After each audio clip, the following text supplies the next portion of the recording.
Welcome to the channel. I'm Chris. This is my Rolls Royce Phantom, and today I was planning on going out for a little drive and telling you all about some updates from Rolls Royce, but we're about to get a thunderstorm and it's already starting to rain, so I thought I'd dive in the back, not hit the road today, and just tell you some key updates from Rolls Royce. Now, if you're in the UK, the Leeds showroom has now had an update. It's now the largest, most luxurious showroom that they have in Europe. So they are putting some money behind Rolls Royce up in Yorkshire. The other update I have office-wise and dealership-wise is their latest private office, of which they have now opened one in New York to assist American customers build their dream Rolls Royce. And again, they really are taking the service to the customer, making sure wherever you are in the world, you can get the Rolls Royce bespoke experience on your doorstep. And the other thing to cover today in more detail than the first two is Rolls Royce Ghost Series 2.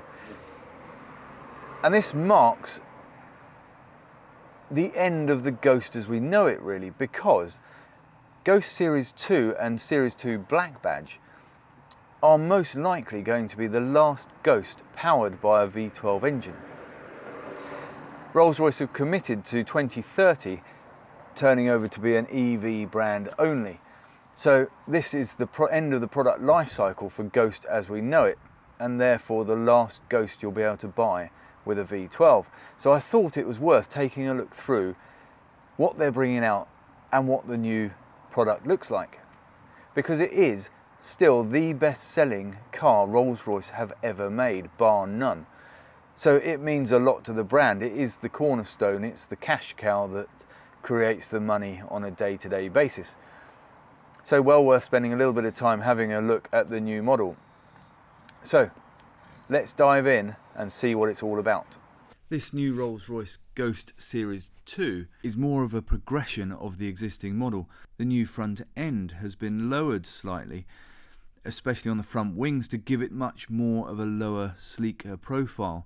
The front light design and the daytime running lights look a lot like the ones that are found on Cullinan Series 2 with the angular design. And it's a much softer front end as well. It doesn't look quite as aggressive, I don't think. They also have two new wheel designs, both 22 inches. The rear lights also have design hues of Spectre. The vertical lights, which are then monogrammed in between, were first seen on Spectre and now seem to be carried through to Ghost Series 2. From launch you can either have the standard Ghost, the Ghost Black Badge, or Extended. And the Extended gives you an extra 170mm in the rear. And if you're ever worried or wondering how your champagne should be kept in the extended version of the Ghost Series 2, the champagne cooler doesn't have one but two settings. 6 degrees Celsius for a non-vintage champagne, and it's broadly accepted that 11 degrees Celsius for a vintage is much better, so you have those two choices. Rolls-Royce really have taken care of everything. Now, this car is driven most by the owner, and that's so they can experience the 6.75 twin turbocharged V12. With the new Black Badge car, it looks very much more sporty, with the lights that look very much like the Cullinan.